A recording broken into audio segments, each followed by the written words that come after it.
Welcome back to another Alchemy Stars lore video, where here we'll be going over the events of episode 4. Really just been enjoying making these, as it's also been an excuse to just explore the story once again. So let's get right into it. After the events of episode 3, Navigator, Vice, and Hero were back on Saraz, discussing about what to do next. Knowing that Scum's next target is Lumopolis, Navigator decided that's where they're going next. But it won't be easy, as Hero stated Lumopolis isn't a city Illumina can just walk into, so Vice and Navigator were on their own.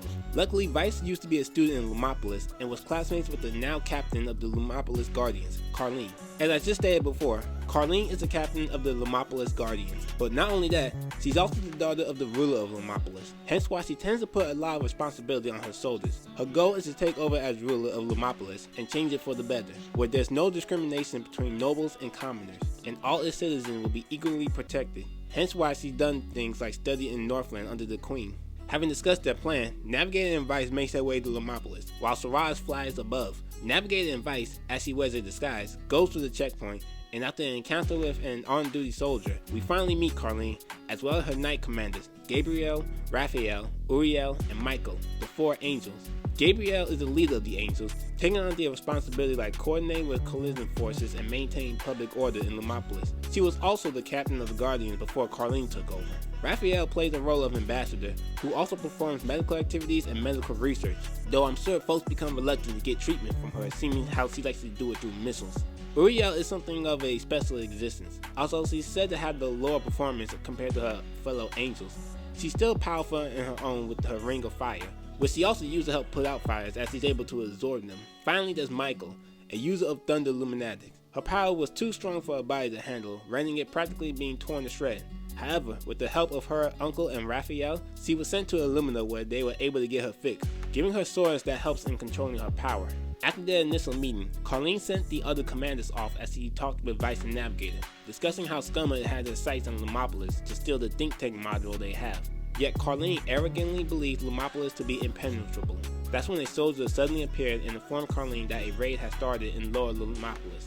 We move over to Lower Lumopolis, where we suddenly see a resident get killed by an eclipsite, Celt, and the soldier who we saw at the end of episode 3 conversing with her, Gertrude, discussing the plan in stealing the think tank module.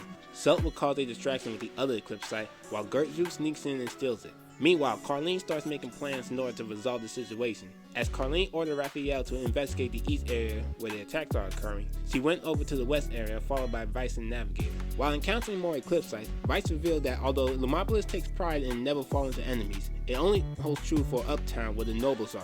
Lower Lumopolis is still vulnerable to eclipsite attacks. We then meet with Gertrude, giving them an update on the situation by telling Carlene that there are citizens still locked out. Carlene gives him the order to go assist, not knowing that this is all part of his plan to steal the think tank module. After clearing out the east area, Carlene is informed that there is a high-level eclipsite in the west area, although she still feels there is something else going on. She and the others makes their way over to engage it. Meanwhile, Gertrude informs Celt that there isn't enough time to get the think tank module and they need to abandon the plan. But she doesn't plan to run away yet, waking up her sister Sire for them to buy him more time. As our group makes their way over, they encounter the 2 sisters. Carlene reveals that they were apparently citizens of Lumopolis turned traitors. After some back and forth, the 2 sides engaged in battle. Thanks to Navigator's commanding, they had the upper hand and drove the sisters into a corner. But Gertrude still needed more time to retrieve the think tank module as it was heavily locked away. In order to do so, Celt and Sire led our group to Uptown, but Carlene thought this was strange and had Raphael go to the opposite direction, figuring that the sisters were a distraction while there was someone else performing an act. While investigating, Raphael had ran into Gertrude, wondering why he wasn't helping the citizen. Gertrude came up with the excuse that he was escorting the archive staff, as well as taking with him reports of eclipsite attacks on citizens. Not pushing further, Raphael went on and left Gertrude alone. Meanwhile, Carlene and the others were pushing the sisters into a corner, as they were still hurt after their last battle.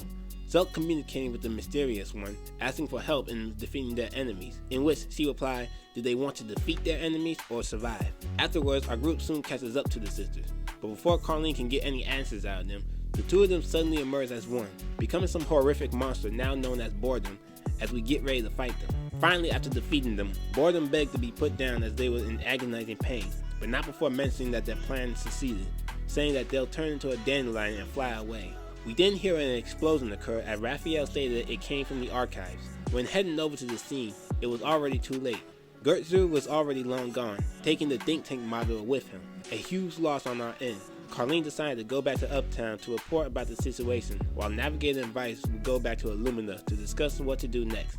After we go our separate ways, the scene takes us to somewhere else, where the Mysterious One and Scummer got their hands on the think tank module, and Gertrude, devastated by the death of Celt, vowed to get his revenge on Carlene.